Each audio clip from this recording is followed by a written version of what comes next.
So, you clicked this video because you want to draw like Kuvshinov Ilya, and I get it. Who wouldn't want after looking at some of his drawings? His style is just so unique and appealing to the eye. That's why I will try to teach you how he does it and how you can apply it yourself. In order to do that, first we will split the process in 3 simple steps. Step 1. Observe. Step 2. Practice. Step 3. Flow. Step 1. Before we actually grab our pen and start drawing, we actually have to sit back and think about his art style and preference. The most important thing he uses to make his drawings pop is actually contrast. But why? Contrast helps him guide your eyes where he wants to and emphasize on important details of the drawings, which, most of the times, it's in the face. The way he does it is by using values. If you don't know what values are, don't worry, I got you. You can look at this image. Values are basically the lightness or darkness of a color. Values help you to be able to identify what's going on in the drawing and make it more readable to the viewer, and also way more appealing. Take a look at one of my previous drawings.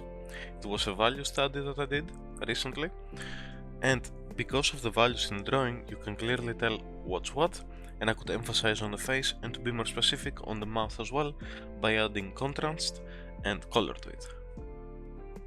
Sometimes he actually pays in grayscaling for that exact reason. If you don't know what grayscaling is, it's basically just black and white, meaning no colors. Afterwards, he applies the color.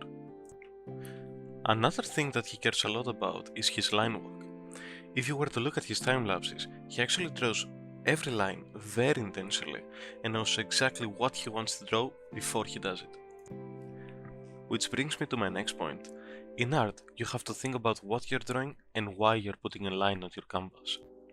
If you want to practice intentionally drawing, something you could do is, for example, look at a simple object and try to trace it or draw it in a separate page with very simple and intentional lines.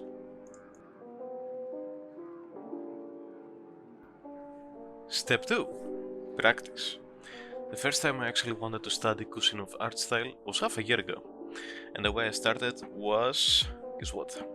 I grabbed a sketchbook and started drawing. And alright, look, I get it. Drawing on a tablet is just so much cooler. You get colors, layers, whatever you want.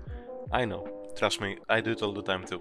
But that's exactly why it's so important to go back to your sketchbook. Remember what we just said about his line work? If you draw traditionally, there is no back button, and that forces you to be more intentional with your lines and think way more than you would do digitally. So just go out there, grab a piece of paper and start practicing. After I was done sketching around and I got a good feeling of my line work, that's when I went over to digital, and that's where I started practicing my contrast and my values.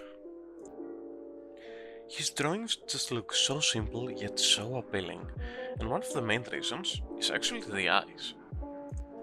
If you master drawing eyes, you will realize how much potential they got to convey so many feelings into your canvas.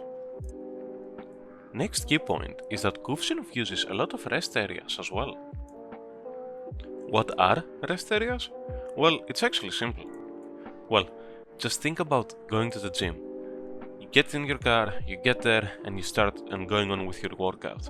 However, in between your sets, you actually take a lot of breaks, and those breaks are super important. And surprisingly enough, the same applies to art.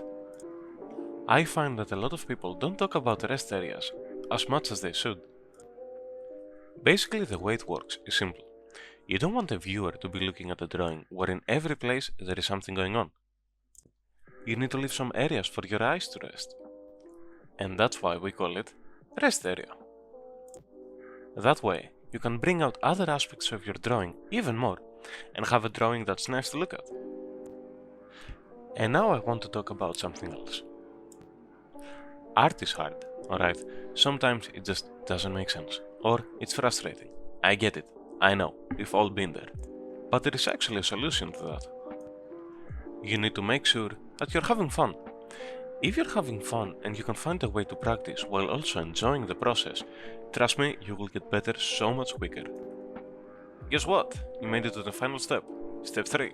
Flow. You have to let yourself be free. In other words, lose yourself. When drawing, it's easy to be discouraged and be harsh on yourself. But just like this amazing guy said, expect nothing. Let yourself loose and focus only on your drawings. Don't put any expectations on yourself. That's how you will create your best drawings, I guarantee it. Kuvshinov is somebody who has spent hours and years practicing his craft, so you can't expect to draw like him in a day. I made this drawing, and look, is it perfect? No, absolutely not. But it doesn't really matter that much. What matters is that I enjoyed the process of doing so.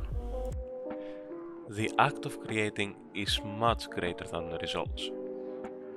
Because if you enjoy creating and the process, then trust me, you will keep drawing and you'll become so much better over time. And guess what? Look at you. You stayed, you watched the whole video, and now you can become like the artist you want to. Or even greater. But in order to do that, go out there, grab a pencil, and start drawing. And lastly, thank you for being here, and thank you for watching this video. I hope that at least now I gave you some motivation to go out there and draw.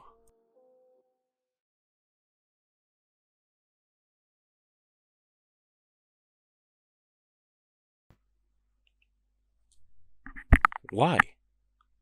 Why are you still here? Just get out. I need to close this video. Bye.